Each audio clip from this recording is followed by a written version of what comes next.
Hello, dear friends. We are sincerely happy to greet you again. Today we're going to talk to the esteemed Igor Mikhailovich Danilov. Greetings. Igor Mikhailovich, in the previous video you said that our world is like a river of life, and today every person faces a choice in which direction to swim along this river. There are two directions. The first option is the worst one, that is, if we continue to cultivate all our vices, irresponsibility, lack of initiative, cowardice, and so on, and we simply drift down this river like garbage into the jaws of the beast, into the jaws of the climate Cerberus, which certainly kills all people. And the second option is a wonderful option, when we do row hard against the current, as you said, towards clear waters of life and truth, and build the creative society. And in the creative society, we find a solution how to save all of us, all of our humanity, and how we can live a life truly worthy of the title of a human. You know, Igor Mikhailovich, it is very joyful that there are already many of us, many of those who really swim against the river current in order for life to triumph. These are the people who overcome both the resistance of this current and resistance of people who drift with the current. There are a lot of those who, as you said in the previous video, by their steps create great agitation among those inert masses, and this gives excitation that ultimately leads to resonance. It is very inspiring, and one wants to row even faster and create these waves of prudence. You know, after the previous video, people wrote us some questions. One of them seemed very interesting, and it would be good if we could try to answer it today. The question is the following: why does the river flow like this in general? Is it possible to turn the rivers back somehow, or actually to move to another water body somewhere? Well, we won't manage to move to another water body. But we must turn this river of life back. What causes this current? Yes, exactly. I'll put it this way. Well, if we proceed from a direct understanding, then it is due to the reverse spin or the left rotation. The left rotation? Yes. Of whom or what? Let's start with a simple thing, with our galaxy. That's unexpected. Unexpected. What does the river of life, of our civilization, have to do with the galaxy? It seems that these are even incompatible concepts, while in fact, it is all one. The point is that our galaxy has reverse rotation, that is, it rotates counterclockwise. And any counterclockwise rotation, if we take it from the understanding of the right and the left rotation as processes of the universe, then the left rotation means antilife. So, based on such, let's say, metaphysical understanding, our galaxy, including our planet, when rotating in the galaxy in the same direction, it is all set against life, or simply put, it is all set for domination, for authority. And we see the corresponding results. For destruction. Yes, we have, excuse me, let's say, our entire history is built precisely on wars, on destruction, and on anti-human actions of all humanity, not to mention of every individual. It is built on destruction, on authority, on domination. Since there is power, then there is slavery. So on that basis, we, as slaves, and we are really slaves to the situation, friends, we have to turn that river back. And the funniest thing in this case is that it would seem that we are merely people, we are merely a small humanity on a very small planet, let's say on the far outskirts of the galaxy arm, in fact. We are far from even the center, but we are people. And we are not only spiritualized, friends, we are soul-filled. And we can. If we evolve, we can really turn this monad over. This is the essence of humanity. What do we need to do in order to change the spin of the galaxy's rotation, to turn this monet over? In order to turn it over, we as civilization must reach at least the 5th level of civilization development. I mean, at the 4th level, we won't be able to do that yet. However, to put it simply, do we, our human community, have an opportunity to become a civilization? Yes, friends, we do. We have such an opportunity. Will we be able to evolve up to the 5th level? Of course we can do that if we want to. Do we need to do that qualitatively or quantitatively as well? Both qualitatively and quantitatively. To become a dominant civilization? Well, let's just say if a certain civilization reaches a certain level of development, even the first one, that already means a lot. But if we are one planet in a whole galaxy, then understandably we won't be able to do anything. It is clear that we should be a dominant majority. But in order for us to be a dominant majority in our galaxy, we should do our best and should actually reach at least the 5th level, or better, the 6th one. And possessing the technology of instantaneous movement in space and time, can we move to another galaxy for permanent residence, a galaxy with a positive spin? To the one with the positive spin, no. To move to a galaxy with a positive spin where the highest races prevail, we won't be able to do that. We are isolated. Why not? Because up to the 4th level of development, we will have to stay in our own galaxy and in similar ones. But starting from the 3rd level of development, I believe we can already freely visit any galaxies in the universe, but only those with the left rotation. In the creative society, we won't be able to change the flow of a river and turn the river back, will we? In the creative society, we will be able to change it. Everything starts with a small step. And the very first, the smallest step for our human community is to become a civilization, to become one united civilization. But in order to do that, we should make a decision, so to say.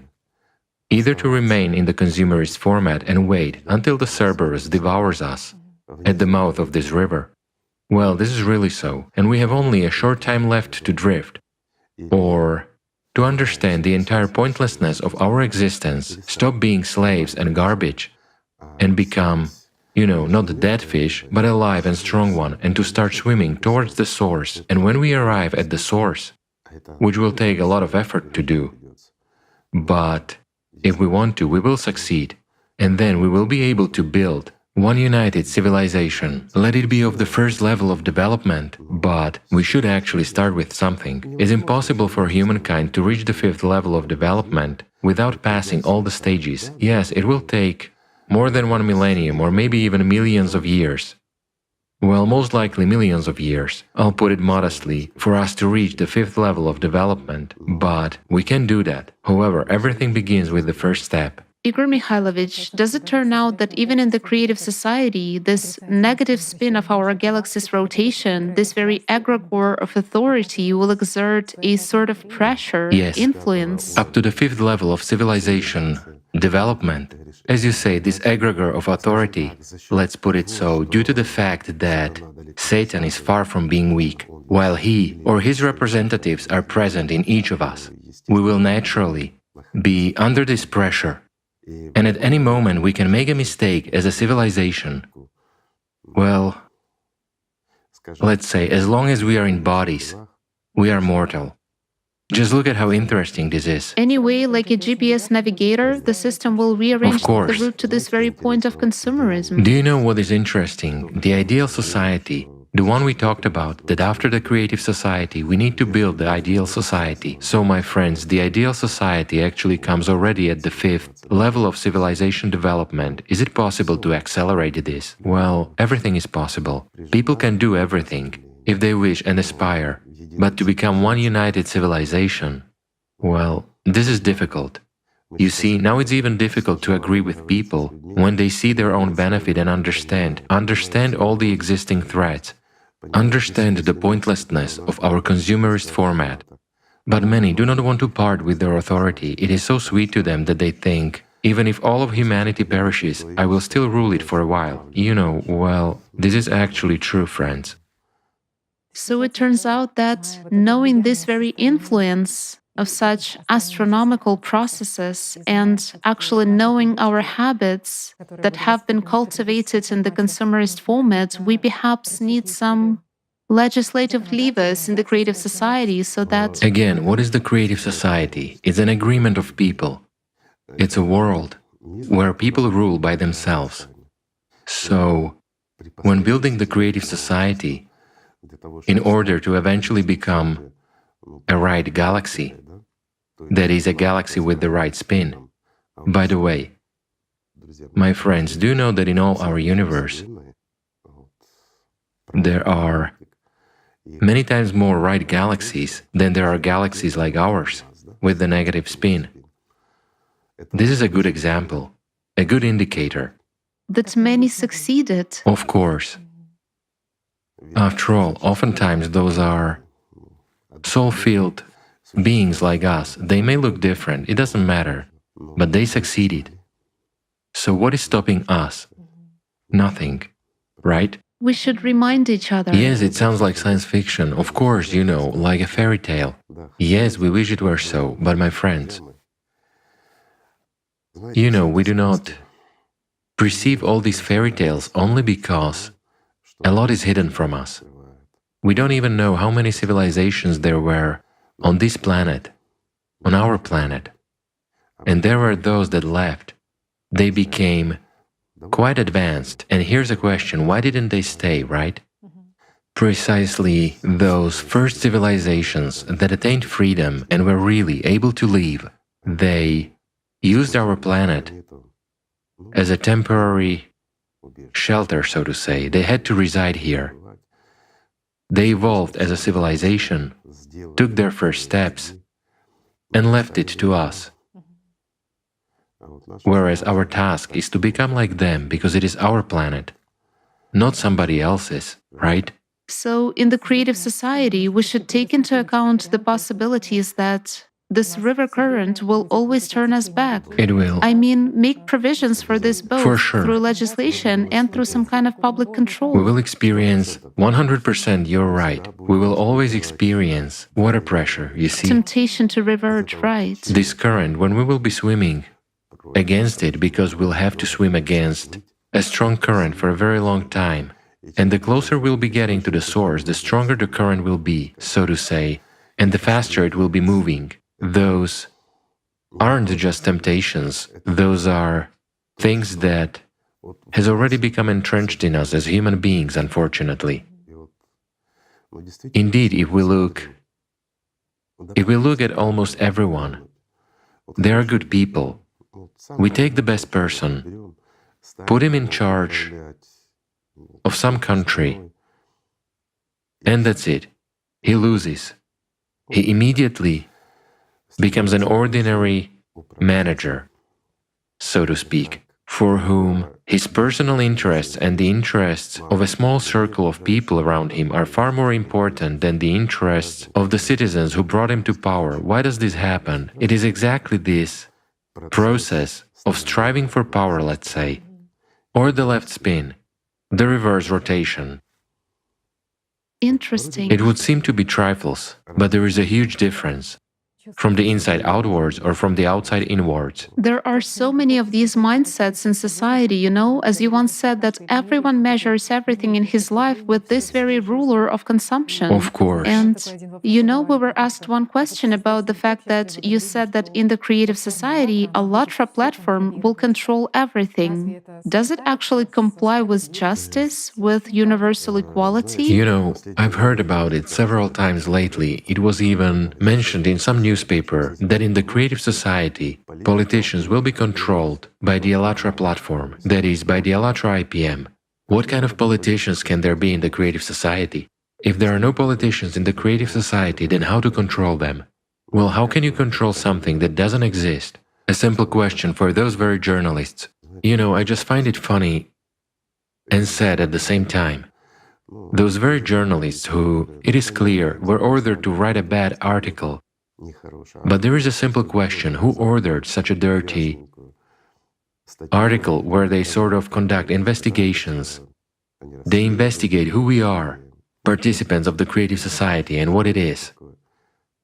Would an ordinary person, a sane person, order such an article that should have a negative impact on masses of people, scare them and tell them that the creative society is bad, you see, so that everyone would sort of get scared and move apart? No, of course not. Who fights for authority? And, let's say, uses brainwashing, often pulling up the good and the bad. A simple question. Those who are afraid of life. Let's put it so, it is those who live by the left rotation, right? When people walk around shrines with their left shoulders directed to the center, so to say, against all the rules of life and against even religious rules, I'll put it so.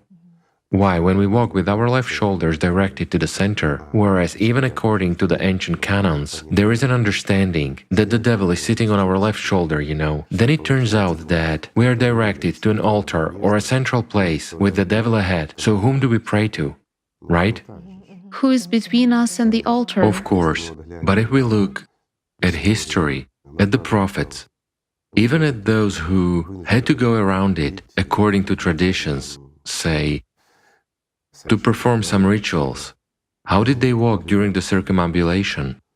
Clockwise. Clockwise. Why? Because the right side must be directed to the altar, the right hand, in other words, the right cause, and the left cause, you see? All these subtleties and nuances remained in our languages, they remained in our understanding. People have preserved the memory of how they should live, but at the same time, our negative part, I would put it this way, dominates. In the same way it dominates over those people who order such newspapers, over those journalists who write these things, you know, kind of to sling mud at somebody, to poke around. Yet I wonder, did he really not think, well, those who ordered this, it is clear that they are afraid.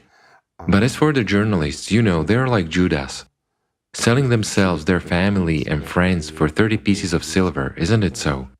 He was given 10 cents for what he wrote, or he was forced to do it. His bosses, you know, sort of put pressure on him, he cannot get away from that. So he started calling all kinds of agencies, asking questions, hindering people at work, and inquiring about the creative society, whether we are breaking any laws or not, where are the security services, when are they going to close us down and so on, but are we actually doing anything bad?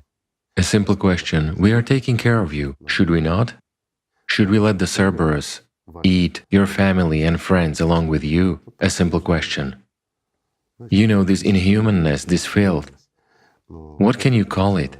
They get an order for 30 pieces of silver to sling mud at someone, and they begin to collect that mud in their own heads and from their own lives. What does it have to do with us, friends, if it is your mud?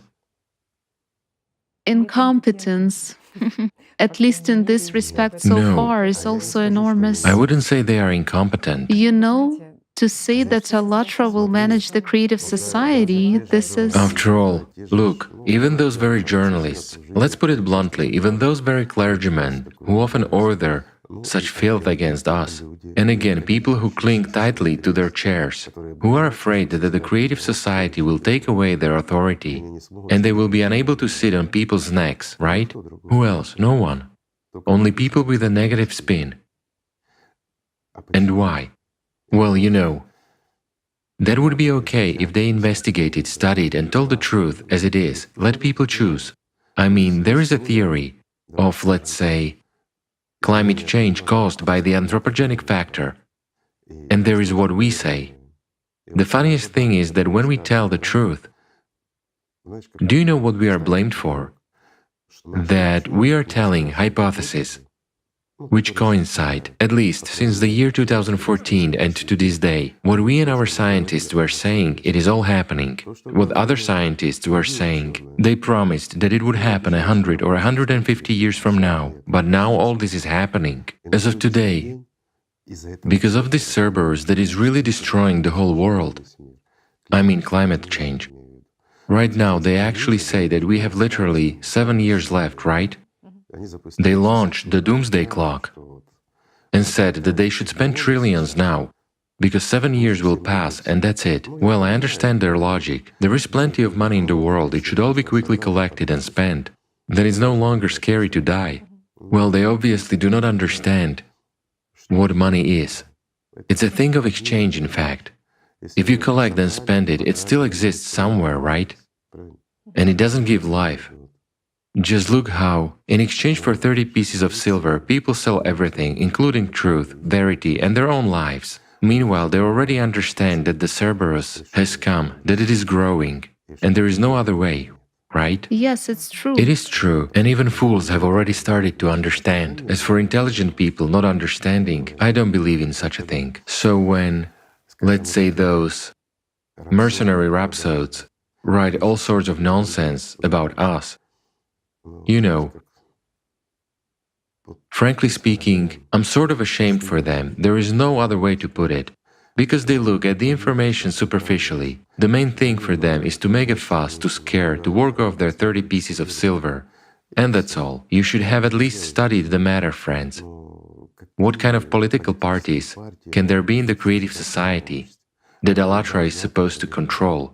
Well, guys, in the creative society from day one, even in the transition period, there should be no parties at all, because any party means division of people.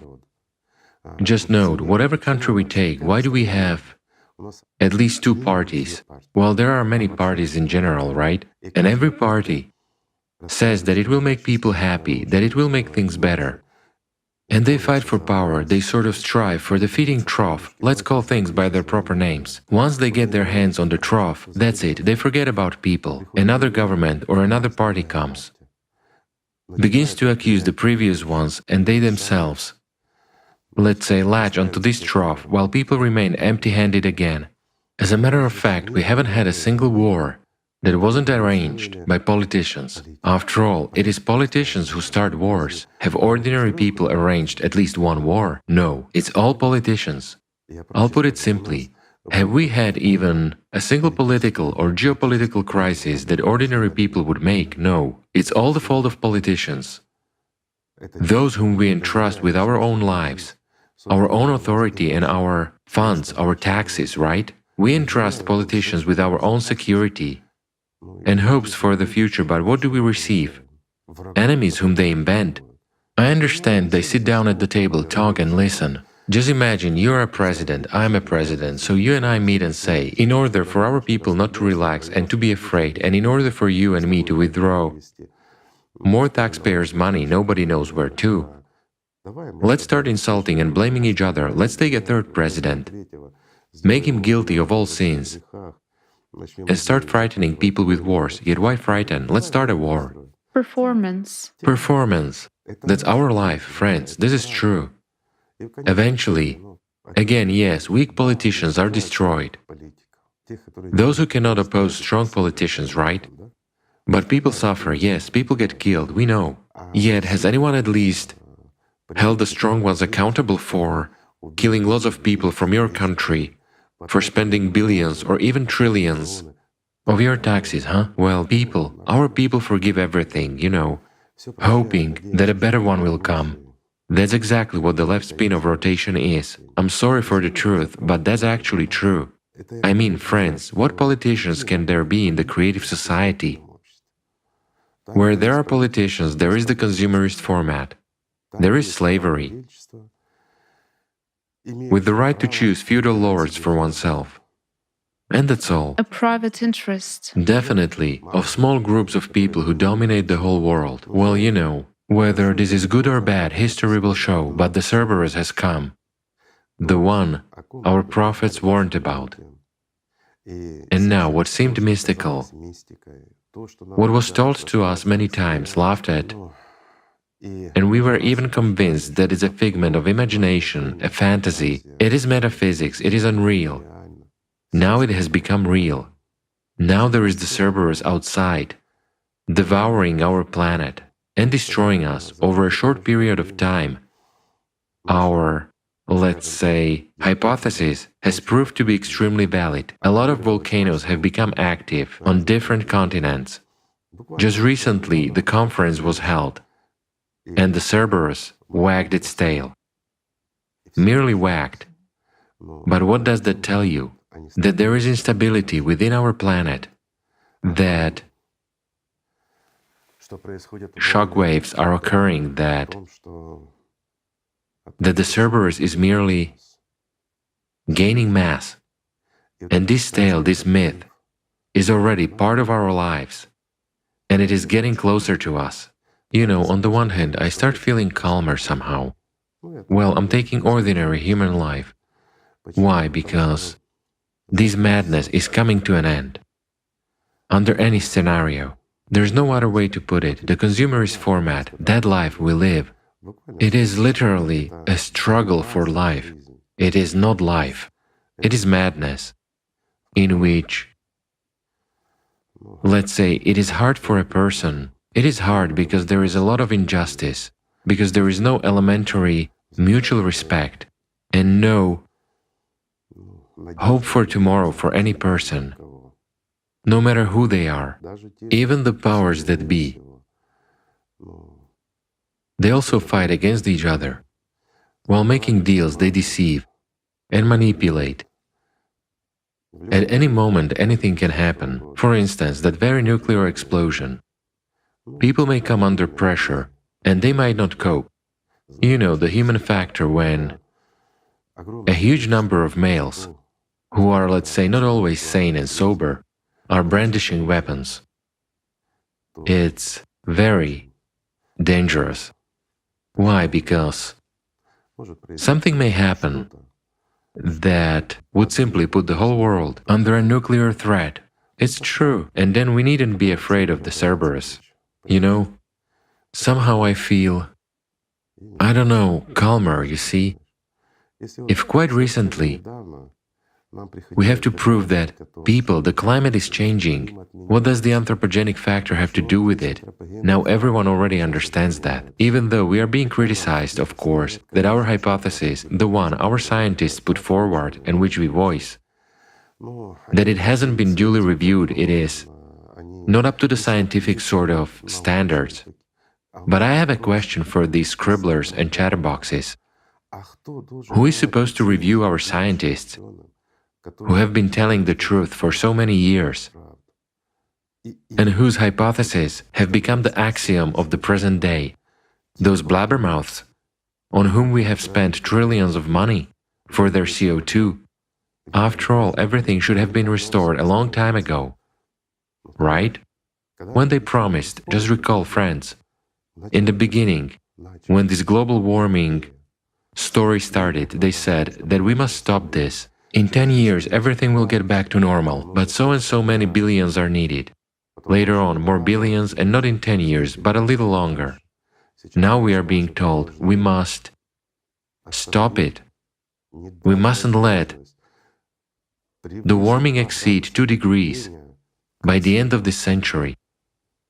You know, I already feel jolly, not just calm, but jolly already. You know, somehow there is such a hope for these people, that they are so good, they promise us that we as humanity will live to see the end of the century. You know, that kind of prospect. Well, maybe it will increase by 2 degrees or not, maybe we will hold it or not, but we will live. And they couldn't care less about the Cerberus and about the reality taking place outside our windows. They couldn't care less about anything. You know, I'm surprised by how much people have forgotten how to think and have started to take life, you know, so easily and superficially. The main thing is to steal, to cheat. I mean those who control and manipulate us, the slaves. They hope that they still have time before the end of the century, and the main thing for them is to reign now to the utmost, so that their children can continue to reign over us later on. But you know, I started feeling calm that we just need to endure it a little longer. I'm addressing our friends now. And in any case, this bacchanalia will end, either in the jaws of the Cerberus, or we will build a creative society where there will be no politicians. On the one hand, it is scary. If we don't build a creative society, then this humanity has no chance. But on the other hand, we have Allatra. We are not afraid of the Cerberus. Yes, we will throw off our clothes, but those clothes now turn us into slaves. Yet afterwards we will become free. And look how many angels, let's say, will be added to the Lord's world, right? That's also good and joyful. About 10 years ago I would have been sad, but now it is already somehow calmer. There are more and more people. But it would be very desirable to save the lives of potential angels. It would be desirable. That's the goal and the task. While here, let's say, everything depends on people's choice and on their understanding to what extent people will become, I'll put it simply, well, sane, merely sane. I'm not taking the spiritual path, higher planes, or anything else, like, well, what does a religion have to do with it? Or as they talk about us. Do you remember how just recently some journalists stopped calling us a sect, friends? By the way, well, a sect is supposed to split off from someone. That's logically, yes, either from Islam or from Christianity. So journalists said that I speak about Allatra now, not about the creative society, that we are a new alternative religion. Friends, for the teaching, the knowledge to become a religion, there have to be certain attributes. And here, first of all, there has to be authority and a rigid hierarchy. In Allatra, there is no such a thing as authority, rigid hierarchy, or anything else. Everything falls apart, no matter how hard they try, no matter what they come up with. I understand, I even feel sorry for them. They are trying to squeeze Allatra into some familiar jars. We have jars with religions, we have jars with sects. They have everything on the shelves. Whereas Allatra is like air. It is everywhere, in religions, in sects, and in the life of every person. So friends, I again return to this question about Allatra controlling politicians. Well, it's ridiculous. And what will be the role of Allatra, of this platform, in the creative society? Okay, in the creative society, the role of Allatra, let's say, as well as other organizations, is first of all to live and work for the good of all humankind and a united society, a united civilization. Everyone in their place improves the life of everyone else. And that is the meaning of the creative society. As for these statements that Allatra will control politicians, Central committees. yes, the central committees, we once discussed it with you in the video, but people have twisted everything, you see? They heard the song but got it wrong. And they say that politicians have already been included in the creative society. How can we manage without politicians in some new world order? We were accused of going to establish parties. Maybe someone will establish parties of the creative society. What's wrong with that? But this is at the current stage. This is, excuse me, not in the creative society. Whereas back then we mentioned, do you remember when the creative society project was developing? And one of the platforms, let's say, where the creative society started to develop was Allatra, of course. Mainly volunteers and activists, the people of Allatra, understanding what is happening to the world and that the best option is the creative society. These are the people of Allatra who have been working very hard for very many years. They have been gathering understanding, knowledge, wishes and aspirations of every person into the universal 8 pillars for building the creative society, so that on these 8 pillars, as on the foundation, there would be an opportunity for our entire humanity to build a home in which we will be able to be saved from the Cerberus. Isn't that true? But we didn't say that Allatra in the creative society would control politicians. We said that at the stage of building the creative society, politicians could also get involved, right? Who, on behalf of the creative society, can become an authority, and in that authority, they could immediately forget about the creative society. Therefore, we said that there should be people of Allatra, responsible people, and here the understanding of people of Allatra or Allatra is much broader than just Allatra International Public Movement. People of Allatra are all people of goodwill. These are people who strive for God. These are people for whom, let's say, honor, conscience, and God's love are above all earthly things. They're not corrupt Judases, but true human beings. And naturally, only they can be trusted. But in a broad sense, these are all people, such good, decent people, are everywhere, in any religion, and even among non-religious people, but those who love God and live according to conscience. That's who the people of Allatra are. Naturally, if such a corrupt politician becomes an authority on behalf of the creative society, and we support him, but once he's in that authority, he becomes an ordinary, petty corruptionist who forgets what he promised people. Naturally, of course, not in all countries and not everywhere will we have an opportunity to recall him, but at least we must say that he's a scoundrel, and he used people's dream, desire, and aspiration.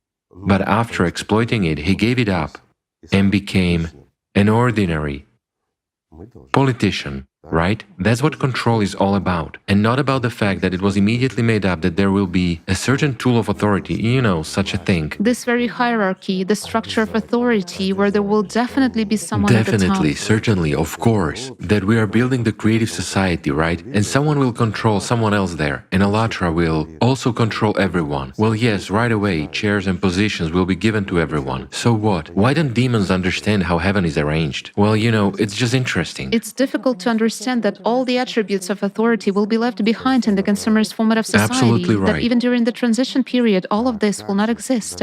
Of course, even during the transition period, as you correctly said, we abandon everything. All the elements of authority remained overboard. There is an electoral platform, and people are responsible for their lives. People adopt laws. Well, let's say those very lawyers should draft laws according to which we should live, taking into account all our meanness, all our inhumanity, all our propensity for violence, robbery, corruption, and everything else. So lawyers should draft these laws, understanding and knowing all our beastly nature.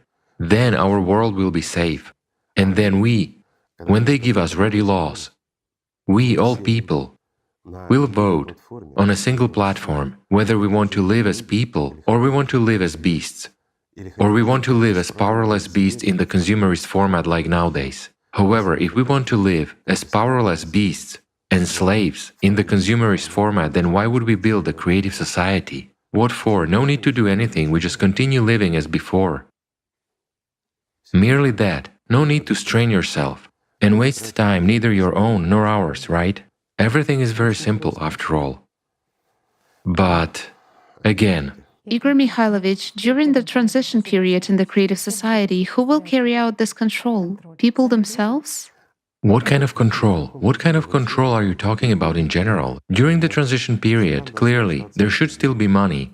There should still be material values. Well, we cannot advance science very quickly, and the first thing we need when building the creative society, especially during the transition period, the first thing we must do is that we must gather all scientists at one table and solve the issue of how we, all of humanity, the entire civilization, because from the first day we become one united civilization, one united family, being responsible for the lives of each and everyone. So we, all of humanity, must think about how to put a rigid collar on that Cerberus, take it on a short leash, and make our future safe. This is point number one.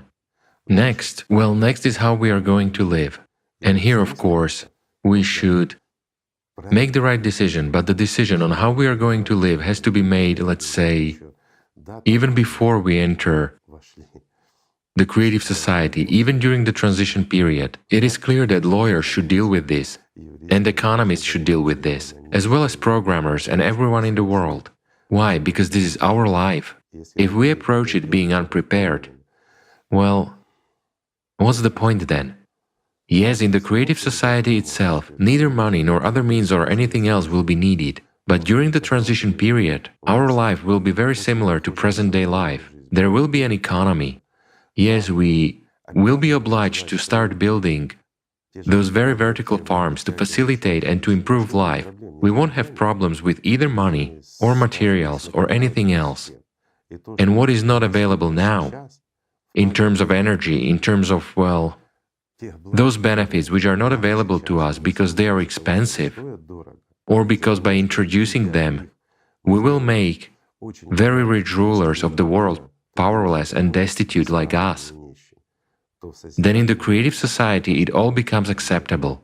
Those very energy sources, new breakthroughs in science concerning our health and improvement of our lives, those very replicators and whatnot. But imagine how many factories are needed, how much effort it takes to give these benefits to everyone. It's going to take some time. It's clear that we will have to, well, let's take, as we already said, 5 years. 5 years is a realistic time frame in which we can exit the consumerist format and enter the creative format. I mean, within this period, if we want to, we can provide the whole world, each and everyone, with new technologies and begin to live a life where money is no longer needed. But as long as there is money, someone will still try to engage in corruption. Well, it is money, it is temptation. Again, who will enter the creative society? Let's be honest. All of us will actually enter it, friends. All our humankind. Those very corruptionists, murderers and maniacs, where would they go? After all, this is humankind. Yes, nowadays, let's say, many of those very criminals have been forced to become criminals. Why? Because they wanted to eat. Whereas in the creative society they will have a comfortable life by law, for them to be normal people and build a good world, and not just to occupy places in prisons, I'll put it so. But due to the fact that there will be grounds for corruption, since there will be funds, and since again there will be certain positions for people, how can it be otherwise? Executives, managers, those whom we will appoint, we people, there should be electoral platforms for this of, say, that very district, city, region, country, and the world.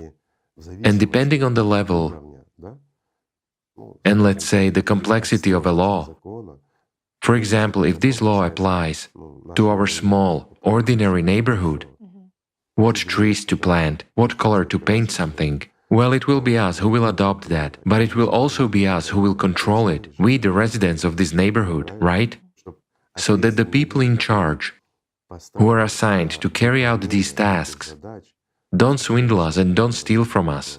It is simple, friends, isn't it? Right? And it all goes from the bottom to the top. Everything is very simple, friends. There's nothing complicated. We have only one difficult and serious task right now, which is to inform everyone and listen to what people will say. It seems to me this is very fair and very appropriate. When all people learn that there is the creative society, that they can choose a better life, and most importantly, they can preserve this life. Yes, as the creative society, we do not guarantee that scientists will come, sit down at the same table and solve this problem. Maybe we will protract this and they won't make it in time, or maybe we won't manage to solve it. Is there a chance of that? There is. Again, it all depends on us, on people, but either we will have at least some real chance to save ourselves as a civilization, or we will have no chance at all. Whereas right now, friends, in our consumerist world, what chance do we have for survival? Answer honestly for yourselves. Look around you. Just pay attention to the changes that are taking place in the climate. Yes, I understand the climate is some kind of a remote priority for us now. Currently, the most important and crucial thing is the distribution of funds and capabilities among the powers that be. Well, that's what they call politics for us. The struggles of countries, confrontations, wars. After all, there are enemies there are enemies out there, sort of creation of enemies and confrontation with them. Humanity, just like any human being, has only one enemy, and that enemy is in him. Humanity should have no other enemies, just as any human should have no other enemies. The enemy is the one whom we call demons, and he's in everyone. It is Shaitan. That's who the enemy is. Therefore, friends, we should have no other enemies and we shouldn't be enemies to each other. We should be friends with each other, helpers in the fight against our main enemy. That's when the world will change, right? Everything is in our hands. Absolutely The main everything. thing is not to give up, but to row against the current with enthusiasm even faster. That's right. Again, we've come back to our river of life. So, friends, I hope we have managed to convey the understanding. Yes, we have talked a lot about metaphysics, all sorts of fairy tales about the spins, about the rotation of galaxies. I understand. But do you know what the best part is? The best part about our conversation today is that we have talked to each other again, that we understand each other. And the very best part is that we are still here, we can still talk, and all of us can still change a lot for the better, friends. I think that's the most wonderful thing. So, friends, let's just love each other. Thank you. Thank you so much, Igor Mikhailovich. Thank you, friends. Peace be with you.